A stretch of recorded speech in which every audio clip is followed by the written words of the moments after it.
നമസ്കാരം. Alpha palliative care daily ന്യൂസിലേക്ക് സ്വാഗതം. പ്രധാന വാർത്തകൾ.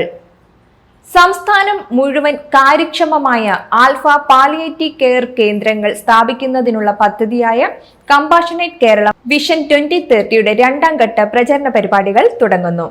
സംസ്ഥാനത്തെ വിവിധ ജില്ലകളിലെ മാളുകൾ, പൊതുസ്ഥലങ്ങൾ എന്നിവിടങ്ങളിൽ സ്ഥാപിക്കുന്ന സ്റ്റാളുകളിലൂടെയും LED പ്രചരണ വാഹനങ്ങളിലൂടെയും പൊതുജനങ്ങളുമായി സംവദിക്കാനും സന്നദ്ധരായവരിലൂടെ പുതിയ കമ്മിറ്റികൾ രൂപീകരിച്ച് പുതിയ കേന്ദ്രങ്ങൾ സ്ഥാപിക്കാനും നിലവിലെ കമ്മിറ്റികളെ ശാക്തീകരിക്കാനും ഉദ്ദേശിച്ചാണ് പ്രചാരണ പരിപാടികൾ നടത്തുക. ആദ്യ സ്റ്റാൾ ഇന്ന് തൃശൂർ സെലക്സ് മാളിൽ പ്രവർത്തനം ആരംഭിച്ചു. മാൾ ഓപ്പറേഷൻസ് മാനേജർ ബ്രീജോ സിമേതി ആൽഫയുടെ പ്രചാരണ സാമഗ്രികൾ കമ്മ്യൂണിറ്റി ഡയറക്ടർ സുരേഷ് ശ്രീധരനിൽ നിന്ന് ഏറ്റുവാങ്ങി ഉദ്ഘാടനം നിർവഹിച്ചു. SAPC state coordinator Vijin Wilson, community welfare ഓഫീസർമാരായ വിസ്മയ വേണുഗോപാൽ, അക്ഷയ എൻഡാൽ, ലിഡ സിറിയക് എന്നിവർ നേതൃത്വം നൽകി.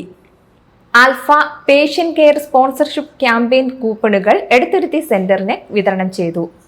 ആൽഫ തറവാട്ടിൽ നടന്ന ചടങ്ങിൽ ക്യാമ്പയിൻ കമ്മിറ്റി ജോയിന്റ് കൺവീനർമാരായ K Khadeeja B, VJ Thomson എന്നിവരിൽ നിന്ന് സെന്റർ പ്രസിഡന്റ് പ്രതാപൻ മേനോൻ കൂപ്പണുകളും പ്രചാരണ പോസ്റ്ററുകളും ഏറ്റുവാങ്ങി.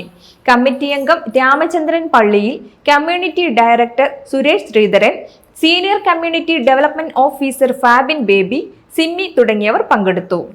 ആൽഫ തിരുവല്ല, പത്തനംതിട്ട, കുട്ടനാട് സെന്ററുകളിൽ ഡോക്ടേഴ്സ് ഹോം കെയർ നടത്തുന്നതിനുള്ള വാഹനം തിരുവല്ല സെന്ററിൽ ആൽഫ അസിസ്റ്റന്റ് PRO റാഫിക് ഇപ്പോൾ കൈമാറി.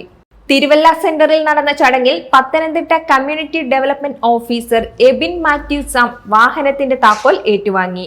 ഡോക്ടർ മുഹമ്മദ് അലിയാണ് ഈ സെന്ററുകളിലെ ഡോക്ടേഴ്സ് ഹോം കെയറിന് നേതൃത്വം നൽകുക. ഇതോടെ ഇന്നത്തെ വാർത്തകൾ അവസാനിക്കുന്നു. ജയ് ഹിന്ദ്.